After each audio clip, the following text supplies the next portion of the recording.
27 जनवरी सुबह 11 बजे से। ब्रेक के बाद एक बार फिर से आपका स्वागत है। आप देख रहे हैं इस वक्त, और अब हम बात करने वाले हैं छत्तीसगढ़ की। छत्तीसगढ़ और चावल दोनों का बहुत संबंध है और चावल बड़ा मुद्दा बनता है वहां के चुनावों में। तो क्या एक बार फिर से बनता हुआ दिख रहा है? छत्तीसगढ़ में विधानसभा चुनाव के नजदीक आते ही चावल बनता जा रहा है फिर से एक बड़ा मुद्दा। ऐसा इसलिए क्योंकि मुख्यमंत्री भूपेश बघेल का यह दावा है कि 100 मिलियन मीट्रिक टन धान खरीदकर छत्तीसगढ़ ने पंजाब को पीछे छोड़ दिया है। तो इस पर प्रतिक्रिया देते हुए पूर्व मुख्यमंत्री रमन सिंह ने कहा है कि असली चावल वाले तो वही हैं जिन्होंने धान की खरीद में रिकॉर्ड बनाया था, यानी क्रेडिट वो ले रहे हैं। और दूसरी तरफ मुख्यमंत्री भी, छत्तीसगढ़ पहले से भी करता रहा है धान की बम्पर खरीद। राज्य को कहा जाता है धान का कटोरा। छत्तीसगढ़ की पहचान ही यही है। 15 साल तक छत्तीसगढ़ के मुख्यमंत्री पद पर रहे डॉक्टर रमन सिंह थे चाउर वाले बाबा के नाम से लोगों में मशहूर रहे हैं 15 साल तक। एफसीआई ने 90 मिलियन मीट्रिक टन धान केंद्रीय योजना से खरीदने का दावा किया है। तो सवाल फिर ये बनता है कि जब एफसीआई ने, केंद्रीय एजेंसी ने खरीदा है, तो सीएम भूपेश बघेल अपनी सरकार के लिए क्रेडिट क्यों ले रहे हैं? ये बड़ा सवाल बन रहा है। क्या पूर्व मुख्यमंत्री डॉक्टर रमन सिंह के चावल वाले मुद्दे पर लौट रहे हैं मुख्यमंत्री भूपेश बघेल भी? और क्या ये इसलिए लौटना पड़ रहा है? क्या कांग्रेस अपने वादे और दावे को पूरा नहीं कर पाई, इसीलिए ये सहारा लेना पड़ रहा है धान चावल के मुद्दे का भूपेश बघेल को? क्या मुख्यमंत्री भूपेश बघेल भी आने वाले विधानसभा चुनाव में चावल का सहारा लेने का मन बना चुके हैं क्या? और हमारे साथ इस खबर पर चर्चा करने के लिए जुड़ चुके हैं हमारे संवाददाता। सबसे पहले ये बताइए मनोज जी, सबसे पहले ये बताइए कि आखिर जो भूपेश चाउर वाले बाबा के नाम से रमन सिंह मशहूर थे और उनकी इस छवि के खिलाफ चुनाव लड़ करके जीत करके बड़ी बम्पर जीत के साथ भूपेश बघेल आए, लेकिन अब लगता है वो भी उसी चावल की शरण में जा रहे हैं क्या? और क्या विधानसभा चुनाव में वो भी चाउर वाला बाबा बनने की कोशिश करेंगे मनोज?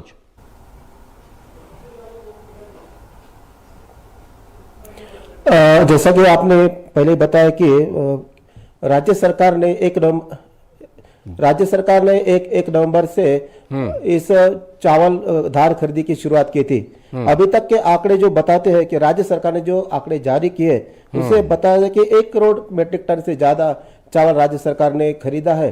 और इसमें और दूसरी बात यह भी है कि जो आंकड़े हमें प्राप्त हुए या सरकार द्वारा जारी किए उसमें से जो केंद्रीय पूल होता है भारत सरकार का, केंद्रीय पूल में राज्य सरकार ने अभी तक 52 लाख मीट्रिक टन का अपना योगदान दिया है।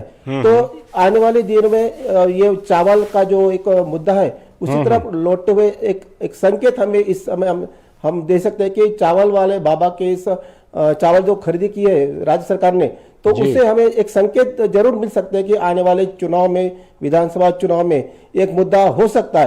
अभी 31 जनवरी तक राज्य सरकार का एक लक्ष्य रखा है कि 110 लाख मीट्रिक टन चावल राज्य सरकार इस साल खरीदेंगी, जो पिछले साल से कई गुना ज्यादा है। ठीक है, ये बात तो है कि मतलब चावल की खरीद हुई है, लेकिन ये बताइए कि जो कि ये जो जिस तरह से कि रमन सिंह ने इस पर अपना रिएक्शन दिया है कि भाई जो रिकॉर्ड खरीद है वो उनके समय में भी हुआ करता था, और छत्तीसगढ़ हम जानते हैं धान का कटोरा भी कहा जाता है छत्तीसगढ़ को। तो ऐसे में आखिर भूपेश बघेल को इस मुद्दे को उछालने की जरूरत क्यों पड़ रही है?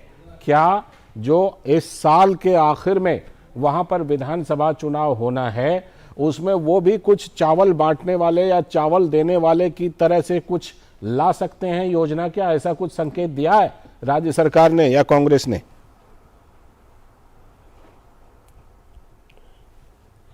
अभी एक साल से कम समय राज्य में विधानसभा के लिए रह चुका है।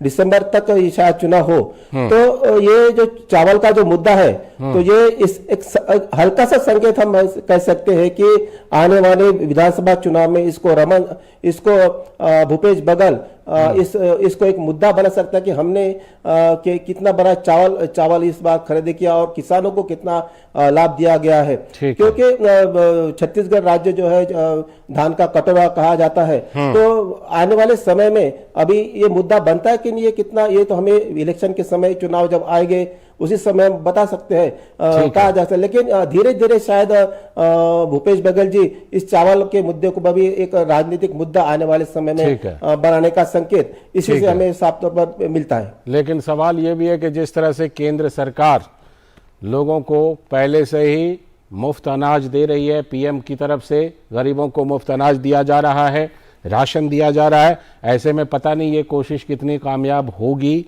बहुत बहुत शुक्रिया मनोज जुड़ने के लिए और इस खबर पर चर्चा करने के लिए। और अब वक्त आ गया है देश हित का, और देश हित में आज कदम कदम बढ़ाए जा, खुशी के गीत गाए जा, ये जिंदगी है कौम की तो कौम पे लुटाए जा। आज देश पराक्रम दिवस मना रहा है।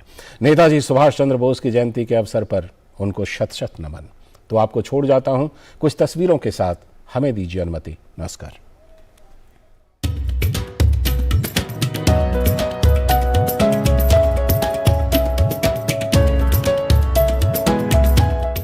परिस्थितियां कैसी भी हो, अगर हम में हौसला है तो हम आपदा को भी अवसर में बदल सकते हैं। यही संदेश नेताजी ने हमें आजादी की लड़ाई के दौरान दिया था। नेताजी कहते थे, कभी भी स्वतंत्र भारत के सपने का विश्वास मत खोना।